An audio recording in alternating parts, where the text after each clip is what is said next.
Ration കടയിൽ നിന്ന് മണ്ണെണ്ണ മേടിച്ചില്ലായിരുന്നു. ഞാൻ മേടിച്ചിട്ട് 3-4 മാസമായേ. കഴിഞ്ഞ ദിവസം മണ്ണെണ്ണ മേടിക്കാൻ പോയതാ.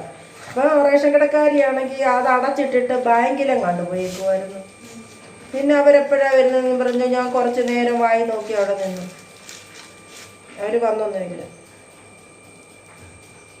പിന്നെ ഞാൻ അവിടുത്തെ ഇന്നലെ പോകണമെന്ന് വിചാരിച്ചത്. ഇന്നലെ ഞാൻ അങ്ങോട്ട് ഇറങ്ങിയേ ഇല്ല.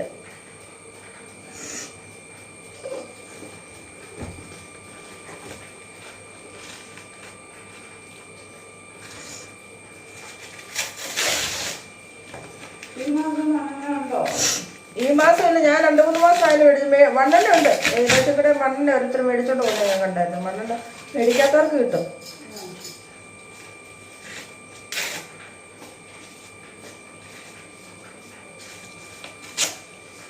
തീ കത്തിക്കുമ്പോഴാണ് ഓർക്കുന്ന മണ്ണെണ്ണയുടെ കാര്യം. ഇച്ചിരി ഒഴിച്ച് ഞാൻ പേപ്പർ വെച്ചൊക്കെയാണ് കത്തിക്കുന്നത്. മണ്ണെണ്ണ അത് സ്റ്റോക്ക് വെച്ചേക്കുക തീരാതെ. അത്രയും മണ്ണെണ്ണേ ഉള്ളൂ.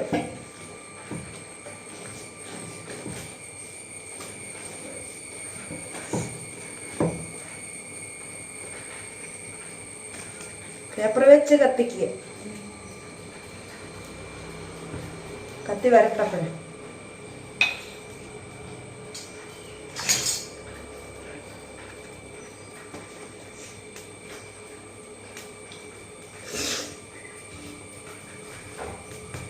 ഇന്നലെ ഞാൻ വിറക് വെട്ടി എടുക്കാൻ പോയേ.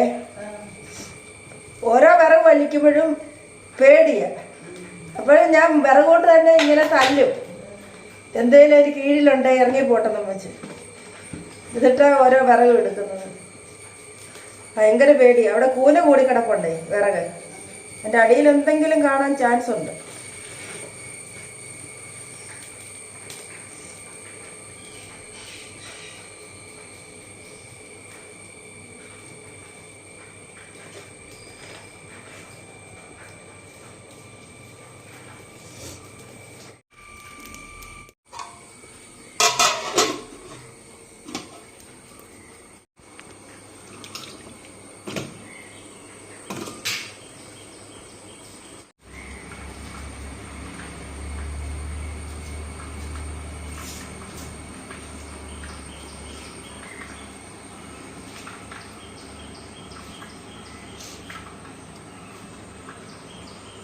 അതായത് മധുരക്കിഴങ്ങ് ഞാൻ ആവിക്കാണ് വെച്ച് പിടുങ്ങുന്നത്.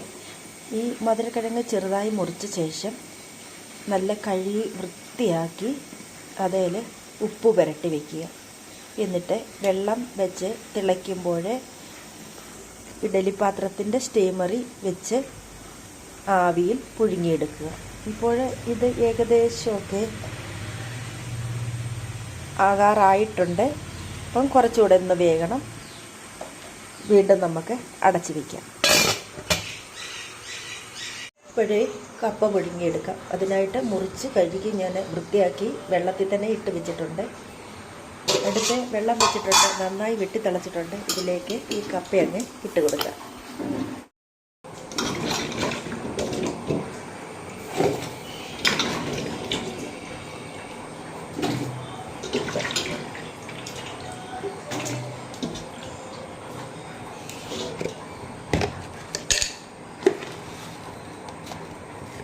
ആവശ്യമുള്ള ഉപ്പൂടെ ഇട്ട് കൊടുക്കാം. അടച്ച് വെച്ച് വേവിക്കാം.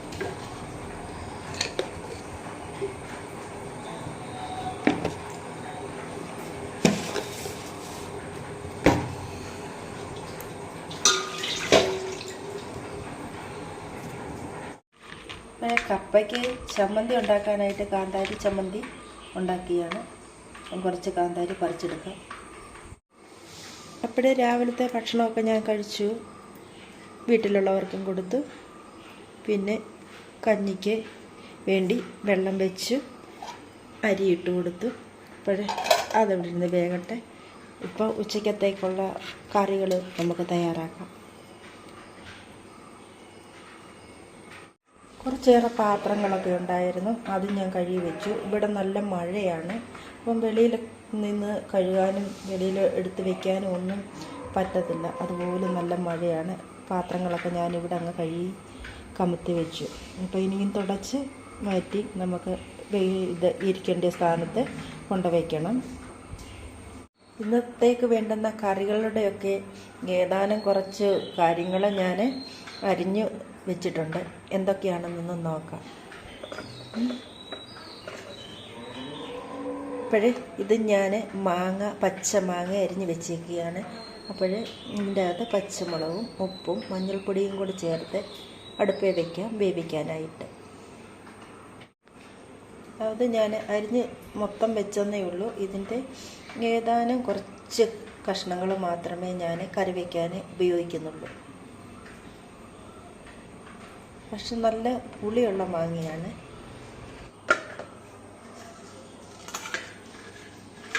ഇത് ചിക്കൻ കറിക്ക് വേണ്ടി ഇഞ്ചിയും വെളുത്തുള്ളി അരിഞ്ഞ് വെച്ചേക്കുകയാണ്. ഇനിയും സവാളയോടെ എടുത്ത് അരിഞ്ഞ് വെക്കണം. അപ്പം അരിയുന്ന ഞാനങ്ങനെ അടച്ച് വെക്കുകയാണ്. അപ്പോൾ അടുത്തത് എന്താണെന്ന് ഞാൻ കാണിച്ചു തരാം. അച്ചങ്ങ പയർ മെഴുക്ക് പുരട്ടിക്ക് അരിഞ്ഞ് വെച്ചേക്കുകയാണ്. കൂടെ ഒരു സവാളയും 3-4 പച്ചമുളകും കൂടെ അരിഞ്ഞ് എടുത്തിട്ടുണ്ട്. ഇനിയും നോക്കാം ബാക്കി എന്താണെന്ന്. ഞാനിവിടെ 2 ചെറിയ ബീറ്റ്റൂട്ട്, സവാള, തേങ്ങ, പച്ചമുളക്, ഉപ്പ്, മഞ്ഞൾപ്പൊടി ഇവയെല്ലാം കൂടെ ചേർത്ത് നന്നായി ഞെരടി വെച്ചേക്കുകയാണ്. അപ്പോൾ പിന്നെ തോരൻ വയ്ക്കാനായിട്ട് ഇത് വന്ന് അരച്ച് വയ്ക്കും. തോരൻ വയ്ക്കേണ്ടിയപ്പോൾ നമുക്ക് എടുത്താൽ മതിയാവും. അപ്പോഴേ ഈ വർഷം ആദ്യമായി കിട്ടിയ കടച്ചക്കയാണ്. അപ്പം നമ്മുടെ രാവിലെ പോയി നോക്കിയപ്പം പൊട്ടാണ്. ഇവിടെ അത് പിന്നെ 2 ചെറിയത് പറിച്ചുകൊണ്ട് വന്നു. പിന്നെ ഇതൊന്ന് അരിഞ്ഞ് വെള്ളത്തിലിട്ടിട്ടെ. നമ്മൾ വെള്ളമില്ലാതെ പുറത്തിങ്ങനെ ചെത്തി വെച്ചുകൊണ്ടാണ് ചുമക്കുന്നത്. അതുപോലെ പൊട്ടാണ്. ചെറുതായിട്ട് അരിഞ്ഞ് തോരൻ വയ്ക്കാനാണ് ഞാൻ പോകുന്നത്. അപ്പോഴും ഞാൻ കടച്ചക്കയെല്ലാം അരിഞ്ഞു വെച്ചിട്ടുണ്ട്. അപ്പോഴേ നമുക്ക് ഈ വെള്ളത്തിലോട്ട് വാരി ഇട്ട് കൊടുക്കാം. കുറച്ച് ഉപ്പൂടെ ഇടാം. അപ്പോഴേ വെള്ളത്തിൽ കിടന്ന് ഇതിൻ്റെ കറയൊക്കെ ഒന്ന് പോകട്ടെ. അതിനുശേഷം തോരൻ വയ്ക്കാം. അപ്പോഴേ വീഡിയോയ്ക്ക് ലെങ്ത്ത് കൂടുന്നുണ്ട്. ഇത് തോരൻ വയ്ക്കുന്നത് എങ്ങനെയെന്ന് ഞാൻ കാണിക്കുന്നില്ല. എല്ലാ കൂട്ടുകാർക്കും അറിയാമല്ലോ. വീഡിയോയ്ക്ക് ഒരുപാട് ലെങ്ത് ആകും. അപ്പോഴേ ഇവിടെ ഞാൻ മാങ്ങ അരിഞ്ഞത്, പച്ചമുളക്, ഒരു നുള്ളു മുളക് പൊടി, മഞ്ഞൾപ്പൊടി, ഉപ്പ് ഇത്രയും ചേർത്ത് വേവിക്കാനായിട്ട് വെച്ചു. ഞാൻ വേവിക്കാൻ വയ്ക്കുന്നത് എൻ്റേതായ ശൈലിയിലാണ് കറി വയ്ക്കുന്നത്. അപ്പോഴേ ഇതിൽ ഒത്തിരി തെറ്റുകളും കുറ്റങ്ങളും വരാം. കൂട്ടുകാരൊന്ന് ക്ഷമിച്ചേക്കണേ. അപ്പോഴേ മാങ്ങാക്കറിക്ക് വേണ്ടി ഞാൻ വേവിക്കാൻ വെച്ചിരുന്നതല്ലോ. എന്തായെന്ന് നമുക്കൊന്ന് നോക്കാം. മാങ്ങ വെന്തിട്ടുണ്ടോ എന്ന് നോക്കാം. അപ്പം ചില കഷ്ണങ്ങളൊക്കെ വലുതായിട്ട് കിടക്കുവാണ്. കുഴപ്പമില്ല കേട്ടോ. ഇപ്പം ഇത് വെന്തോന്നൊന്ന് നോക്കട്ടെ ഞാൻ. നന്നായിട്ട് വെന്തിട്ടുണ്ട് ഈ കഷ്ണങ്ങൾ. അപ്പോൾ നമുക്കിത് ഓഫാക്കി വയ്ക്കാം. എന്നിട്ട് ഒരു അരപ്പ് തയ്യാറാക്കണം. അതിനു മുമ്പായിട്ട് തോരനങ്ങ് തയ്യാറാക്കാം. തോരൻ തയ്യാറാക്കുന്നതിന് വേണ്ടി ഞാനൊരു ചീനിച്ചട്ടി അടുപ്പ് വെച്ചിട്ടുണ്ടായിരുന്നു. എണ്ണ ഒഴിച്ച് കൊടുത്തിട്ടുണ്ട്. അതിലേക്ക് കുറച്ച് കടുക് ഇട്ട് കൊടുത്ത്, കറിവേപ്പില ഇട്ട് കൊടുത്ത്, ഇനിയും തയ്യാറാക്കി വെച്ചിരിക്കുന്ന ബീറ്റ്റൂട്ടൂടെ ഇട്ട് കൊടുത്ത്, ഇനിയും ഇത് ഒരു തവി കൊണ്ട് ഒന്ന് ഇളക്കി യോജിപ്പിച്ച് അടക്കി വയ്ക്കാം. അപ്പോൾ ഒരു തവി എടുത്തുകൊണ്ട് ഞാൻ വരട്ടെ. തവി എടുക്കാതാണ് ഞാൻ ഇന്ന് ഈ ഡാൻസ് കളിക്കുന്നത്. ചെറിയ തീയിൽ അമക്കി അടച്ച് വേവിക്കാം.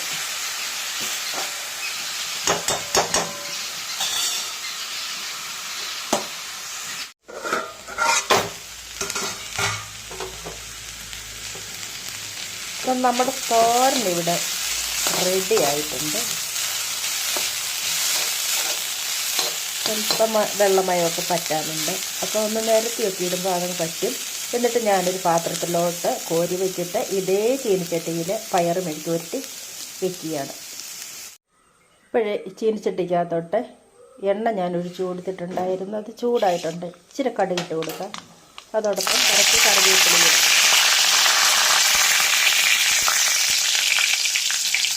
ഇനിയും അരിഞ്ഞു വെച്ചിരിക്കുന്ന സവാള ഇട്ട് കൊടുക്കാം. അതിനുശേഷം പയറും ഇട്ട് കൊടുക്കാം. പച്ചമുളകും അരിഞ്ഞിട്ടിട്ടില്ല.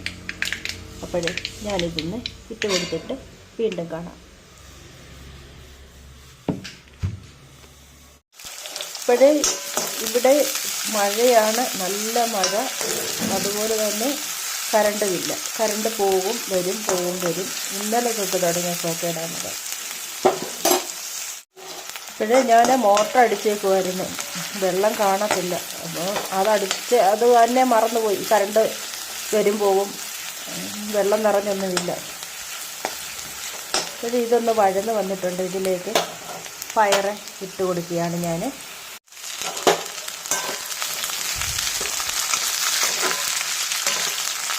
ഇനിയും ഉപ്പും മഞ്ഞൾപ്പൊടിയും കൂടെ ചേർത്ത് ഒന്ന് തവി കൊണ്ടൊന്ന് അമർത്തി വെച്ച ശേഷം അടച്ചു കൊടുക്കാം. അപ്പം ഇതിൻ്റെ അകത്ത് ഉപ്പും മഞ്ഞൾപ്പൊടിയും കൂടെ ചേർക്കാനുണ്ട്.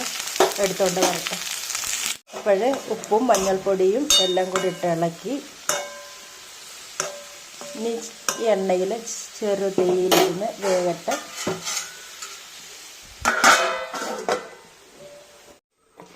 കഞ്ഞിയുടെ അവസ്ഥ എന്തായെന്ന് നോക്കാം. തിളയ്ക്കുന്നു. അപ്പോഴേ ചോറ് വെന്തോന്ന് നോക്കാം. ചോറല്ല, അരി വെന്തോന്ന് നോക്കാം.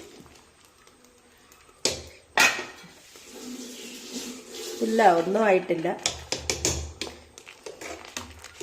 വീണ്ടും അടച്ചു കൊടുക്കാം. തീ വരും.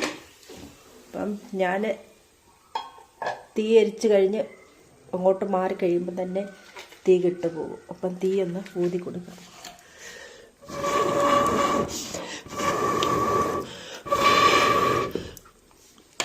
ഇനി 2-3 വിറക് കൂടെ പറക്കി ഇങ്ങോട്ട് വയ്ക്കാം. ഇപ്പോഴാണ് കറണ്ട് വന്നത്. ഏകദേശമൊക്കെ ഞാനിട്ട് മെഴുക്ക് വരട്ടി ഇവിടെ റെഡി ആയിട്ടുണ്ട്. അപ്പോൾ ഒന്ന് നിരത്തിയിട്ടു. അപ്പോൾ ഒന്നുകൂടെ 1-2 പ്രാവശ്യം കൂടെ ഒന്ന് ഇളക്കി ഇടുമ്പോഴത്തേക്കിനും മെഴുക്ക് പുരട്ടിയുടെ കാര്യം റെഡിയാകും. അപ്പോഴേ ഇനി അടുത്ത പണിയിലേക്ക് പോകാം.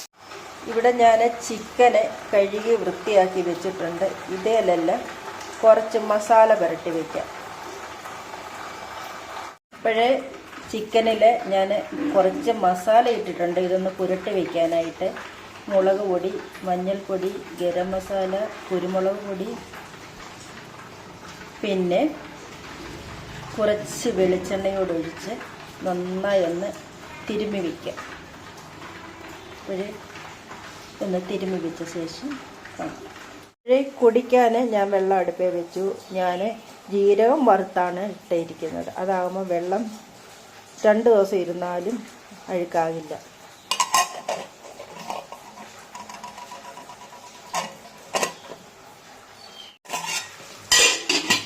അപ്പോഴേ കുടിക്കാനുള്ള വെള്ളം ഇവിടെ തിളച്ചിട്ടുണ്ട്.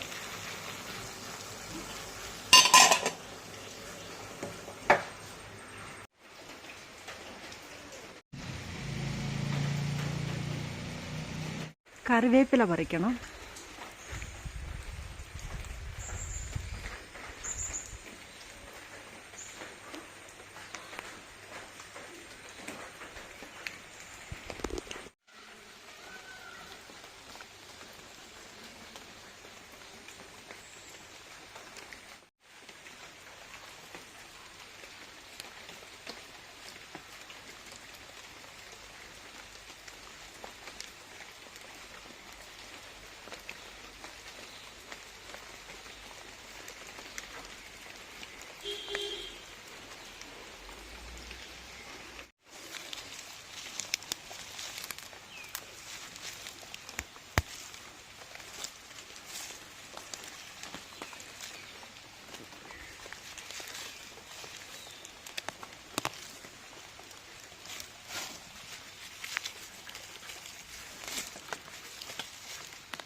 ഇതാ കൂട്ടുകാരെ കസ്തൂരി മഞ്ഞൾ. ഇതാണ് കസ്തൂരി മഞ്ഞൾ. ഇതിൻ്റെ പുറകുവശം കണ്ടില്ലേ, നല്ല മിനുസമാണ്. ഇതാണ് കസ്തൂരി മഞ്ഞൾ. വിത്ത് കിട്ടുമെങ്കിൽ കാണിക്കാം. കണ്ടോ, ഇതാണ് വിത്ത് അതിൻ്റെ. ഒടിച്ച് കാണിക്കാം ഞാൻ. ഇതാ കണ്ടോ, ഇതാണ് കസ്തൂരി മഞ്ഞൾ. അതിന് എല്ലാവരും കസ്തൂരി മഞ്ഞൾ ചുവന്ന ചണ്ണയാണെന്നും പറഞ്ഞിരിക്കുക, അതായത് മഞ്ഞക്കൂവയാണെന്നും വെച്ചാണ് ഇരിക്കുന്നത്. കണ്ടോ, ക്രീം കളറാണ്. കണ്ടോ മുറിച്ചപ്പോൾ നല്ല കർപ്പൂരത്തിൻ്റെ മണമാണിതിന്.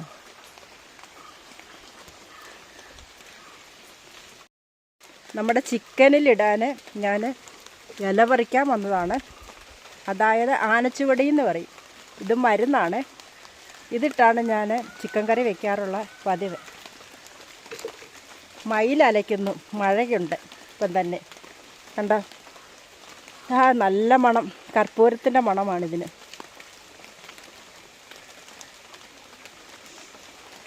പിന്നെ അരച്ച് തേക്കാം.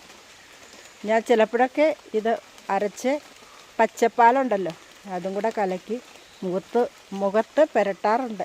മുഖത്ത് കളറിങ് ഇല്ലെങ്കിലും കുരുക്കളൊന്നുമില്ല എൻ്റെ മുഖത്ത്. ഇതൊക്കെ പുരട്ടുന്നത് വഴിയായിരിക്കാം. ഇപ്പോഴേ വീട്ടിലിറങ്ങി പോവുകയാണ്. നല്ല മഴയാണ്, കൈയെല്ലാം ചള്ളയാണ്. ഇതാണ് പാടത്താളി. കണ്ടോ, ഇതും നല്ലൊരു മരുന്നാണ്.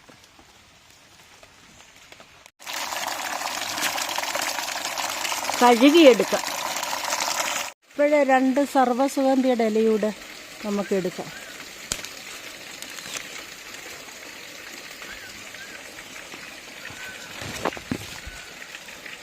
ഇവിടെയും കറിവേപ്പുണ്ട്. അപ്പോൾ ഇവിടുന്ന് നമുക്ക് 2 കറിവേപ്പില എടുത്തുകൊണ്ട് പോകാം. ഇതും ഒരു മരുന്നാണ്. ഇതിന് പൂതച്ചടയനെന്ന് പറയും. ഇത് പണ്ട് കാലത്തെ കൊച്ചു പിള്ളേരായിരിക്കുമ്പം പനി കൊള്ളാതെ വെള്ളത്തിൽ ചൂടാക്കുന്ന വെള്ളത്തിലിടുകയോ വെള്ളം വെയിലത്ത് വെക്കുമ്പോൾ ഇതിൻ്റെ ഇല പറിച്ചിടുകയോ ചെയ്യും. ഇതിൻ്റെ ഇലയ്ക്ക് നല്ല മണമാണ്. അതായത് പനിക്കൂർക്കയുടെ ഒക്കെ ഒരു മണമുണ്ട് ഇതിന്. കരിനച്ചിയാണ്. തലമുടിക്ക് എണ്ണ കാച്ചുമ്പോഴൊക്കെ ഇട്ട് കാച്ചാറുണ്ട്. അപ്പോഴേ നിന്ന് സമയം പോകുന്നത് അറിയില്ല കൂട്ടുകാരെ. കറിവേപ്പില എടുത്തുകൊണ്ട് പോവുകയാണ്. ഇനിയും ചെടികളെക്കുറിച്ചും മരുന്നുകളെക്കുറിച്ചും പറയാനാണെങ്കിൽ ഒരുപാടുണ്ട്. ഈ ചുറ്റുപാടും എല്ലാം പച്ചമരുന്നുകളുടെ ഒരു ശേഖരം തന്നെയാണ്.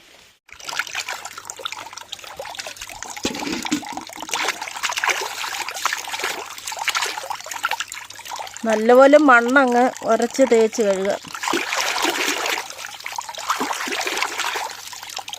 ഇതിൻ്റെ വേര് മാത്രം മതിയാകും. ഇല ഇപ്പം നമുക്ക് ആവശ്യമില്ല. ഇലയും മരുന്നാണ്, എങ്കിലും ഇല വേണ്ട. ഇത് വേര് മാത്രമേ എടുക്കുന്നുള്ളൂ.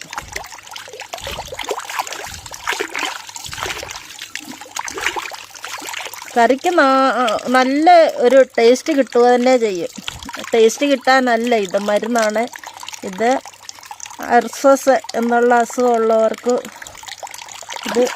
ഇത് മസ്റ്റായിട്ടിട്ട് കറി വയ്ക്കണം. അതുപോലെ അലർജി ഉള്ളവർക്ക്, ഇതൊന്നും കൂട്ടാൻ വയ്യാത്തൊരവസ്ഥയുള്ളവർക്കും ഇതിൻ്റെ വേരിട്ട് കറി വെച്ച് കഴിക്കാം.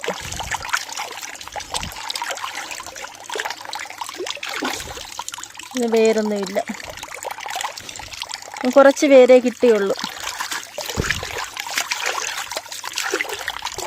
ഇപ്പം വീട്ടിലോട്ട് ഞാൻ ഇറങ്ങിപ്പോവുകയാണ്.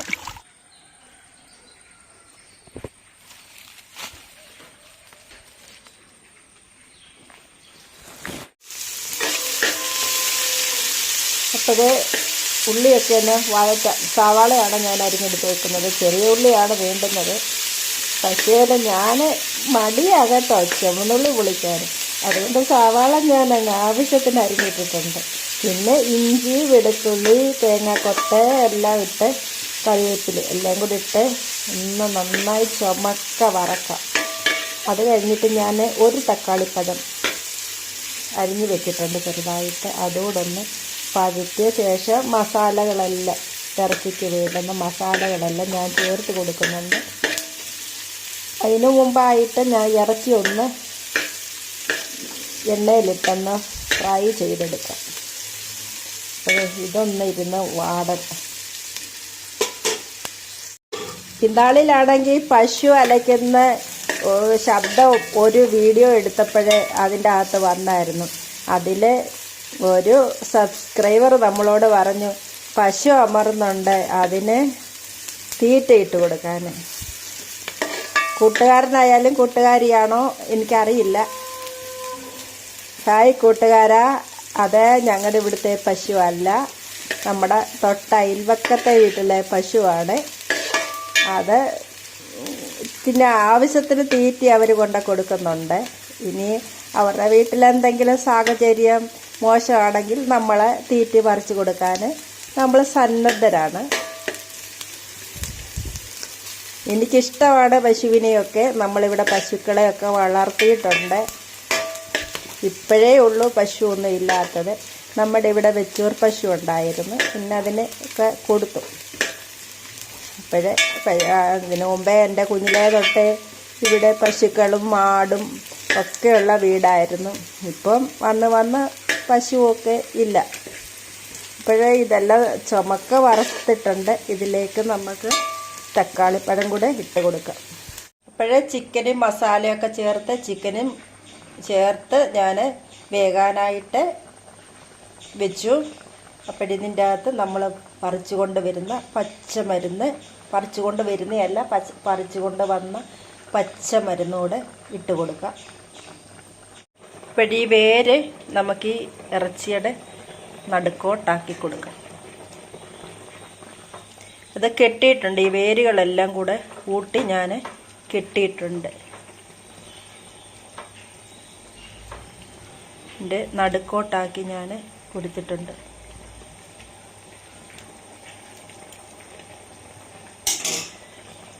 ഇനിയും സർവ്വസുഗന്ധിയുടെ ഇലയൂടെ ഇടാം. അപ്പോഴേ ഈ ഇലയൊക്കെ അരച്ച് തലമുടിക്ക് എണ്ണ കാച്ചാൻ നല്ലതാണ് കേട്ടോ, മുടി വളരുന്നതാണ് ഈ ഇലയും. പക്ഷേ ആരും അത് ചേർക്കാറില്ല എന്നാണ് തോന്നുന്നത്. പക്ഷെ നല്ല ഇലയാണ് കേട്ടോ, നല്ല മരുന്നാണ്. ഇപ്പോഴേ നമുക്ക് ഒരു സർവ്വസുഗന്ധിയുടെ ഇലയൂടെ എടുക്കാം. ചെറിയത് മതി, കുഞ്ഞത് മതി. ബാക്കി നമുക്ക് വെള്ളം അനത്തി കുടിക്കാനൊക്കെ ഇരുന്നോട്ടെ. അപ്പോഴേ ഇലയൂടെ ഇട്ട് കൊടുത്തു. ഇനിയും ഒരു അടപ്പ് കൊണ്ട് അടച്ചു കൊടുക്കാം. ചെറിയ തീയിലിരുന്ന് വേകട്ടെ. അങ്ങനെ മാങ്ങാക്കറിയും ഞാൻ വെച്ചെടുത്തു. അപ്പോഴേ ഇന്നത്തെ വീഡിയോ ഇത്രയൊക്കെ ഉള്ളൂ. കൂട്ടുകാർക്ക് കണ്ട് ഇഷ്ടപ്പെട്ടുവെങ്കിൽ ഒന്ന് സബ്സ്ക്രൈബ് ചെയ്തേക്കുക, ലൈക്ക് ചെയ്യുക, കമൻറ്റ് ചെയ്യുക, ഹൈപ്പ് ചെയ്യുക. അപ്പോൾ അടുത്ത ഒരു വീഡിയോയിൽ വീണ്ടും കാണാം. നന്ദി, നമസ്കാരം.